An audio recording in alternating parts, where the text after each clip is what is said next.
மகா சிவராத்திரி முதல் கால பூஜை எப்போது? மகா சிவராத்திரி முதல் கால பூஜையை இவ்வாறு செய்தால் சிவபெருமானின் அருள் நிச்சயம் கிடைக்கும்.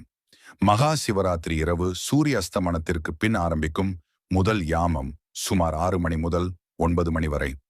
முதல் கால பூஜையின் முக்கியத்துவம் இந்த காலத்தில் சிவபெருமானை தண்ணீரால் அபிஷேகம் செய்வது.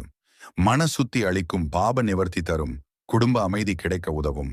தண்ணீர் என்பது புனிதம், அமைதி, பரிசுத்தம் ஆகியவற்றை குறிக்கிறது. தண்ணீர் அபிஷேகம் ஒரு பாத்திரத்தில் சுத்தமான தண்ணீர் எடுத்துக்கொள்ளவும், ஓம் நம சிவாய என்று சொல்லிக்கொண்டு மெதுவாக சிவலிங்கத்திற்கு ஊற்றவும், மனதில் உங்கள் வேண்டுதலை நினைத்து செய்யவும். குறைந்தது 11 முறை அல்லது 108 முறை மந்திரம் சொல்லலாம். மந்திர ஜெபம் ஓம் நம சிவாய. வில்வ இலை சமர்ப்பிப்பு விருப்பம். 3 இலை கொண்ட வில்வத்தை சமர்ப்பிக்கவும், ஒவ்வொரு இலைக்கும் ஓம் நம சிவாய் சொல்லவும்.